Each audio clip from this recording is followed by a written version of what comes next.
कल खबर ये आई थी चंदन जी कि ये जो ऑयल मार्केटिंग कंपनीज हैं या फिर एक्सप्लोरेशन वाली जो कंपनीज हैं, इन पर भी जो विंडफॉल जो टैक्स लगता था उसको ख़त्म कर दिया गया है। कल हमने तेज़ी देखी भी। क्या कोई शेयर आपके रडार पर है? ओएनजीसी में कल भी हमने तेज़ी देखी, आज भी शुरुआत ठीक ठाक की है। ओएनजीसी में ट्रेड बन सकता है आपके हिसाब से?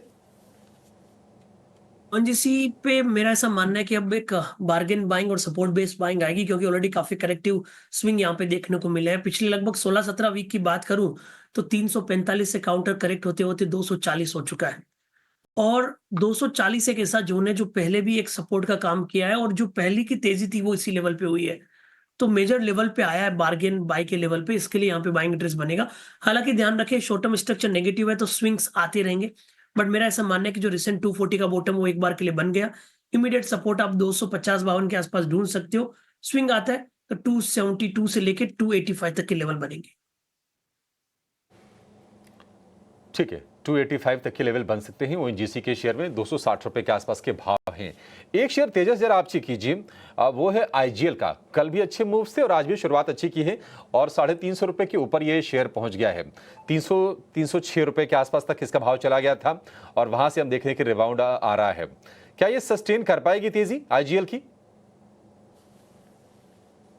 आईजीएल की बात करें तो आईजीएल का जो चार्ट स्ट्रक्चर है काफी वीक है। स्टॉक में हमने पिछले 10-15 दिन में एक भारी गिरावट देखी थी स्टॉक में। बॉटम फॉर्मेशन के कोई संकेत नहीं दिख रहे। जो करंट रैली है वो एक रिलीफ रैली लग रही है। 370 से लेके 375 के करीबन काफी स्ट्रॉन्ग रेजिस्टेंस है। एक गैप डाउन एरिया है, प्लस 20 दिन की मूविंग एवरेज का भी रेजिस्टेंस है। तो मेरे हिसाब से अगर किसी की लॉन्ग पोजीशन अटकी हुई है तो यहाँ से कोई पुल बैक रैली आती है 370-75 के करीबन, तो वहां पे एग्जिट करना चाहिए। चार्ट सेटअप काफी वीक है। बार देखें तेजस, आपकी राय क्या होगी? बहुत ही बढ़िया चार्ट सेटअप है। स्टॉक ने अभी रिसेंटली एक बॉटम बनाया था और पॉजिटिव डाइवर्जेंस दिया था डेली चार्ट पे, और पिछले 2-4 दिनों से स्टॉक में काफी अच्छा रुझान रहा है।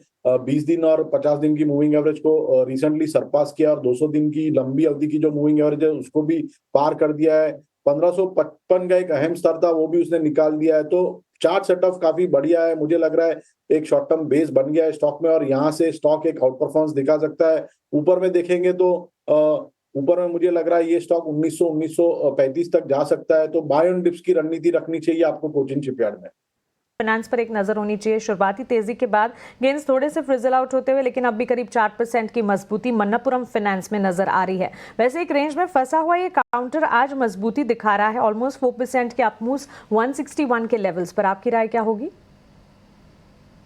देखिए, मन्नापुरम फाइनेंस की बात करें तो स्टॉक में एक भारी गिरावट आने के बाद एक अच्छा खासा कंसोलिडेशन बन गया और अच्छा खासा बेस बनाया है स्टॉक ने करीबन 150 के करीबन।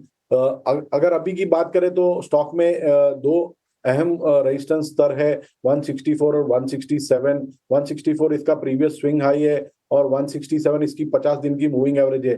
मेरे हिसाब से ये स्टॉक में बाय ऑन डिप्स की रणनीति रखनी चाहिए। 150 का पोजिशनल स्टॉप लॉस लगा के, या तो फिर अगर एक 167 का स्तर पार होता है तो मुझे लग रहा है ये स्टॉक में फ्रेश बाइंग मोमेंटम आ सकता है और स्टॉक ऊपर में 178 से लेके 179 तक जा सकता है।